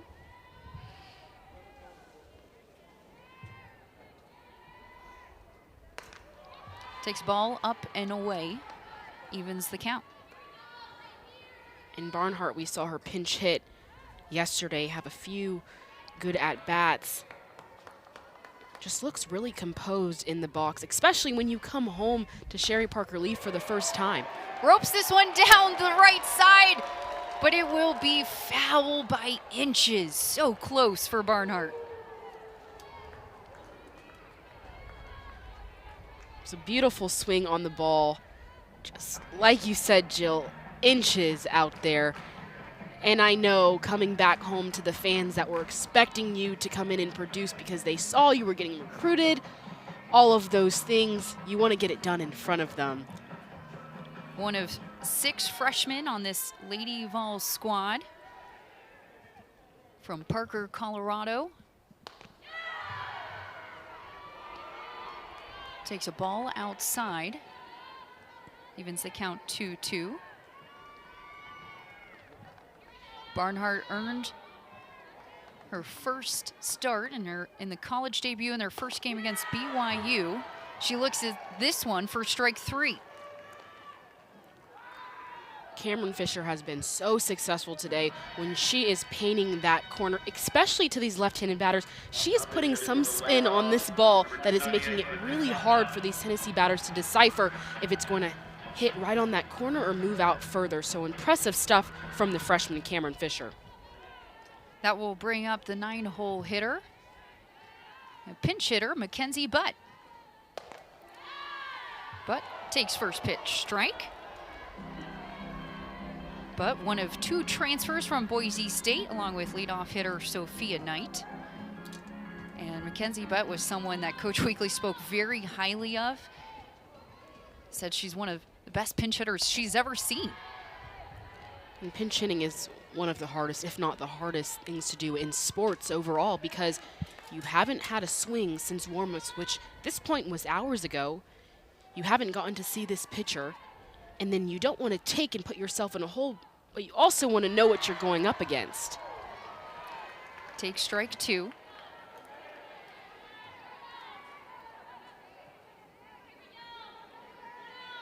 Butt has been one of the better power hitters in the nation, just a sophomore. But last year, was lights out at Boise State. Pops this one up. That will trail back foul. Almost caught by a fan. Nice try. And the fans here at Sherry Parker Lee are booing him. That's okay. We can let these young women play instead. That just shows you how tough it is. Your one moment of the game, you put so much pressure on it. Similar to pinch hitting here for Mackenzie Butt. Butt had the Mountain West rookie record with 22 home runs last season. Another foul ball. She was just the 7th freshman in NCAA history with at least 20 home runs and 75 RBI. Coach Weekly saying she's an incredible hitter, also hard worker when she was hurt. Made sure to take her shadow reps. Dribbles this one foul. And one of the most impressive things that Coach Weekly said about Mackenzie Butt is how selfless she is. Oftentimes, Coach Weekly plans her starting lineup based upon the infield, and Mackenzie Butt sometimes has not gotten those starts, and not that she's happy to not start, but she is such a selfless team player that she understands her role and is still able to have those successful at-bats when she comes in to pinch hit. Those are the type of players you want to recruit to your program, especially at a young age. Butt's just a sophomore, but able to transfer over from Boise State, has made an immediate impact and hoping to do the same right here. Hard shot towards left field. That will stay fair. Butt rounding first. Heads to second. It's a stand-up double from Mackenzie Butt. Mackenzie Butt is fired up, but how could you not be coming in as a pinch batter with one of the best at-bats in the entire game? She saw just about every pitch from Cameron Fisher, but to stay inside of that ball tailing into her just gets fair. But Mackenzie Butt rounding 2 for a stand-up double. Look at her, just fired up back to the dugout. Her 3rd double of the season. It comes here bottom of the 6th as the Tennessee Lady Vols try to extend their 3-2 lead. Bella Faw will come in as the pinch runner for Butt on second. So runner in scoring position, and now the top of the lineup with Sophia Knight. Back-to-back Boise State transfers to keep this 6th inning alive.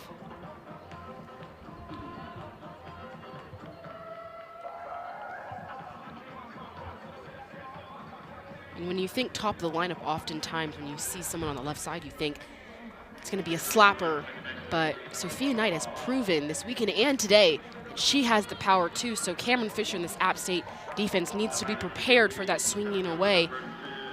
And if you're in the outfield, you want to pinch in towards the gaps to maybe prevent that run at second from scoring. Knight with a double back in the 4th.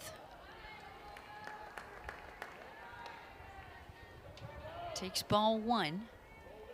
Her 6th double of the season. That's why this lineup is so potent for Tennessee. Even top of your lineup has power as well. Takes a ball outside. If you're Cameron Fisher right now, what's going through your mind? You're trying not to let the moment get too big because you do know that Sophia Knight has had some success against you. So if I'm Cameron Fisher, I'm just going to worry about the task at hand, and that's one pitch at a time and hitting my spots, and then trusting that when I hit my spot and Sophia Knight potentially puts it in play, that my defense is going to have my back. Fisher right now behind in the count 3-0.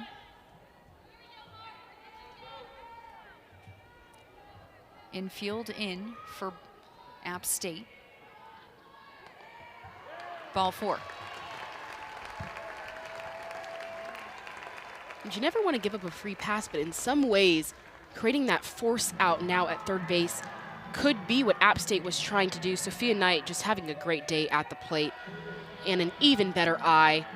When you're seeing the ball as well as she is, you're excited to get back up to the plate because you want to have another great swing on it. But to be able to have that composure and take the walk when she's given shows a lot of maturity. Assistant coach Alex Ibarra talking to his infield real quick. Like you said, Riley, the walk does allow for that force out at any base. However, now you have Gabby Leach to plate, who has been hitting lights out coming into today. Leach hitting .408. 2 for 3 as well with a slap and a nice hard hit back in the third inning. And she's been so successful because she's going from the slap to the power hit. And Coach Weekly told us that every player in this lineup knows what their role is. And she says Gabby knows when to bring that power, and then she also knows when to move runners and put the ball in play with the slap. So interested to see what she does right here, but Cameron Fisher has been painting that outside corner so well that I expect her to stay on that outside corner and maybe induce a ball to the left side for that force out at third.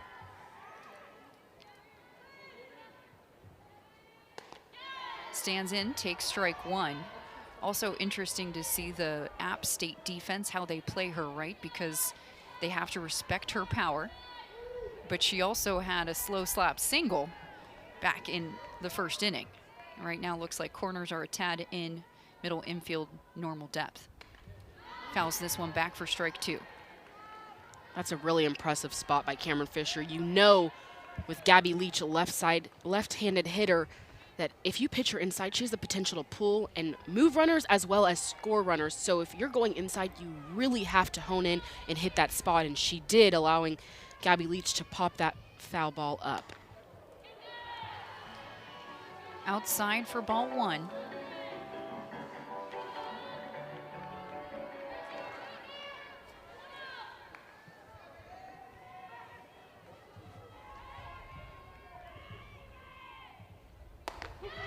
Gets her looking.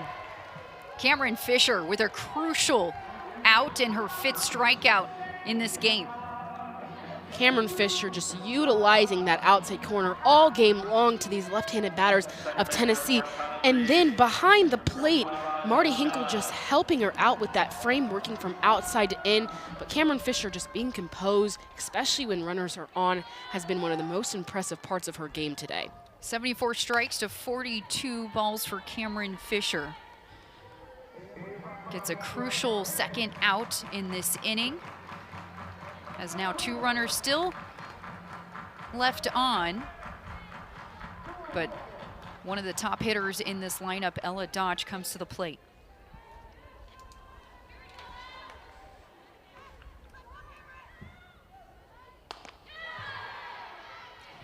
Dodge 0 for 2 today with the sac fly.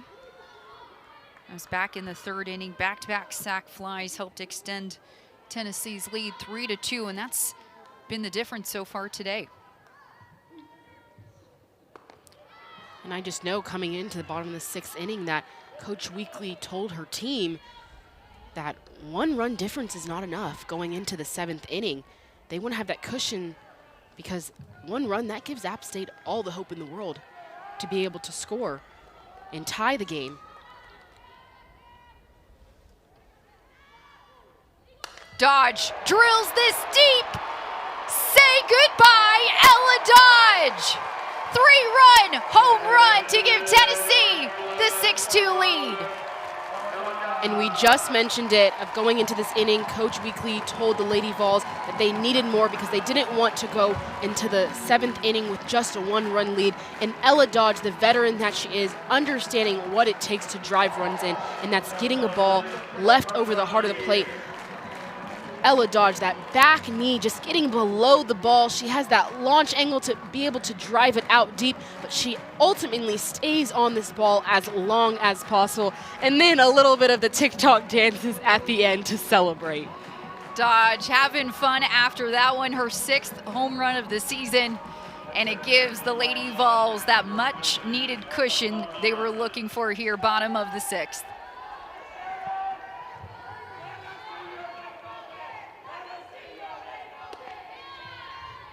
First pitch to Elsa Morrison comes in as a strike. Up to that point, Riley, it really felt as if Fisher had not given up that big hit, that costly hit, but Dodge made her pay for that one. You're right, Jill, and she hadn't. But that was one of the things that Coach Jones had told us coming in for Cameron Fisher is, as a freshman, there's always going to be some learning curves. And Cameron Fisher, that's just something that she's going to learn and build upon throughout her career, is she was having success spotting that ball, and elite hitters, they don't let a mistake pitch go past them. So if she just moves that ball 1 inch, 2 inch, or 1 ball over, it could have been the difference, but that's just something that she's going to learn throughout her career.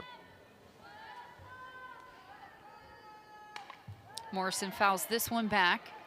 And you also have to keep in mind how crucial that Mackenzie Butt double was to start the rally, and the Sophia Knight walk to get 2 runners on. That Mackenzie Butt single was a phenomenal at-bat. She got one of Cameron Fisher's first changeups in the game, so she was working with 2 different speeds, having not seen her, and then having not swung a bat since warm-ups. That's why pinch hitting is so difficult in general. But she really fired up that Tennessee team and was almost like, hey, I'm coming off the bench and doing this. You guys need to rally behind me. Morrison takes ball outside. And to think if Mackenzie Butt is doing that as a pinch hitter, that's your pinch hitter off the bench. This is a tough Tennessee offense that will most likely give the SEC a lot of trouble soon. Morrison rolls this one over to third. Schaefer gets the out at 1. But not before the Lady Vols make some fireworks of their own off the bat of Ella Dodge. A 3-run bomb to make it 6-2.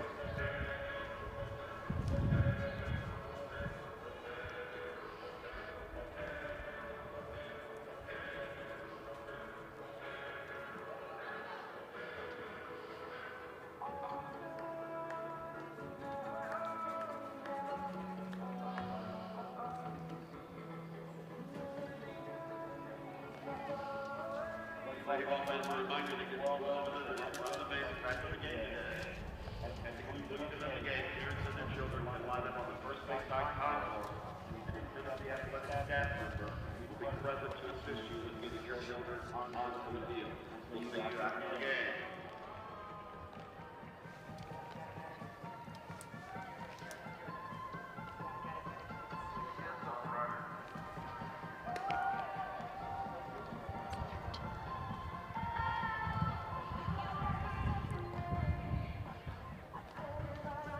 Top-ranked Tennessee Lady Vols on top 6-2 thanks to a nice large cushion from Ella Dodge's 3-run home run.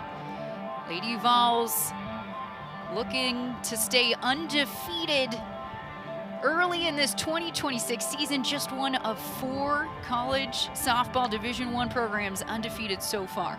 And that's extremely difficult to do with some of these preseason tournaments that you have to go through. Tennessee coming out, especially in some of those tournaments with those top-ranked opponents. That Clearwater Invitational is the one that comes to mind immediately for me. But to be undefeated at this point puts you in this category of just elite teams, but also puts that target on your back because everyone wants to be the first team to give you that loss. A target that they've been very familiar with the last several years. You mentioned the ranked teams, wins over number 5 Oregon, number 11 Nebraska, number 23 FAU, number 6 UCLA, number 7 Florida State, and we haven't even gone into conference play yet. That kicks off this upcoming weekend after a midweek matchup against Belmont Tuesday, looking to carry over this momentum. Pickens up high for the first pitch to Henkel.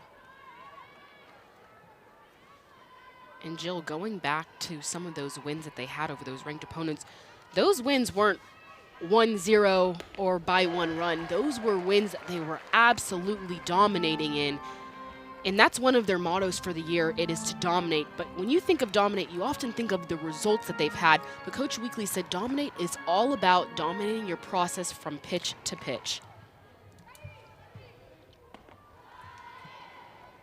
Dominating the process, whether it's your game day routine, your practice routine, how you carry yourself on and off the field. Leave no room for error, and also kind of like an open book test, you got to be completely ready for it every day. Exactly. Coach Weekly said dominated came from that feeling when she was younger, when she would step into that classroom and she knew she was going to ace that test, and she wants this team to feel like that coming into games. So therefore, every single day in practice, there's a competition aspect added that makes them feel like they have to dominate the drill to move on to the next one. So in the game, they get that same feeling. 2-2 pitch. Almost gets her swing, but Henkel able to hold up for ball 3.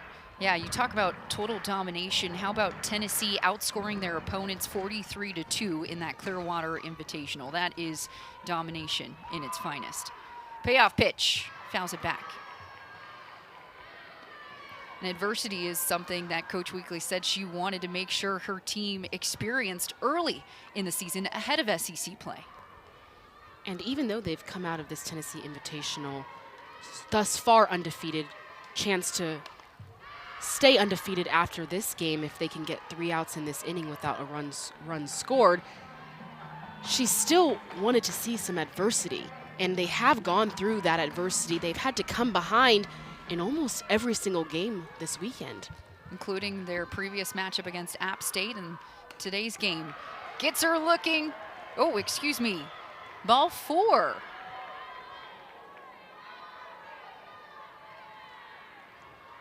Here's another look at that one. Ball up in the zone, but immediately umpire behind the plate. It looks like he's going to call that strike 3, and then he just drops his hand.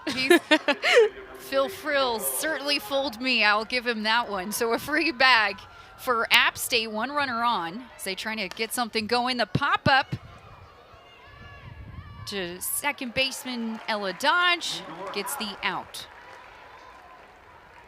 Elsa Morrison and Phil behind the plate are still laughing about that one. You don't see that too often in softball.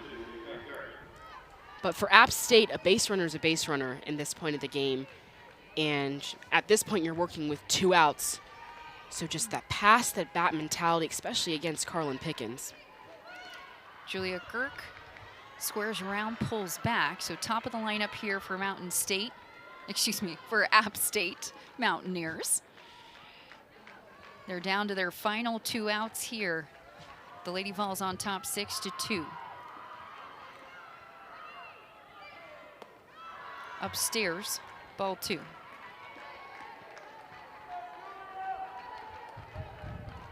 Pickens with 13 strikeouts today. That ties a season high she had back in February 26th against Liberty. Strike 1. And coming into this 7th inning with that cushion, that 3-run cushion versus just that, or that 4-run cushion versus just that 1-run cushion, it allows Carlin Pickens to pitch exactly her game and not to be afraid of pitching a mistake pitch that could potentially one swing tie up a ball game. Takes that little bit of pressure off your shoulders, allowed to pitch a little more free when you got that nice cushion. Big cut for strike 3. Pickens with her 14th strikeout, a new season high. Carlin Pickens has had Julia Girk's number all game long, and that's because she's just putting a little bit of spin on that pitch, working it up even more later in the count. Mountaineers down to their final out. And of course, it would be Michaela McLean here at the plate to try to keep it alive. Big cut from McLean for strike one. That swing from Michaela McLean, you almost got the sense that she was going all in for that long ball. She had the 2-run home run back in the first. Take strike two outside. Pickens already ahead in the count. 0-2. The fans on their feet, they could feel it.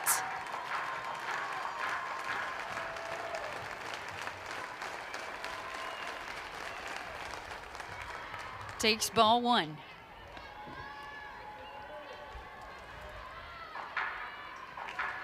Mountaineers down to their final out, 1 runner on.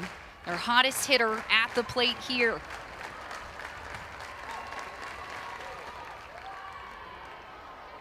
Able to lay off the ball low, so 2-2 count now for McLean. McLean had the solo home run against Tennessee on Friday, another home run earlier today, trying to keep it going. Pops this one up foul. Between Carlin Pickens and Michaela McLean, this entire game, this duo, this battle has been back and forth. Carlin gets ahead, McLean gets back into the count, fouls a few pitches off. The hottest bat in the Sun Belt against the top pitcher in the SEC.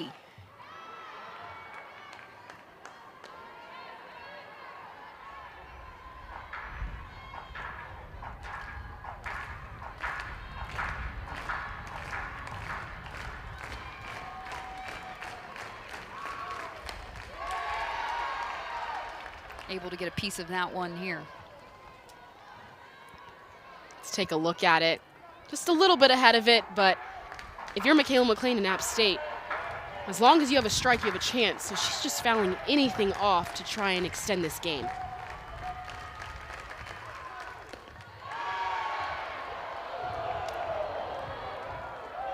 Carlin didn't like that call. That will bring the count full.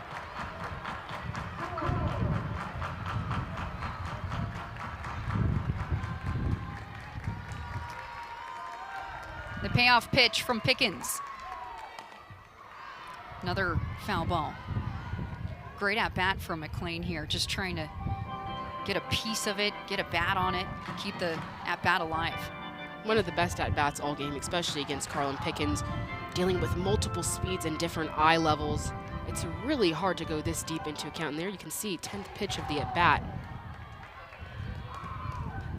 Swing and a miss, strike three. Pickens all pumped up.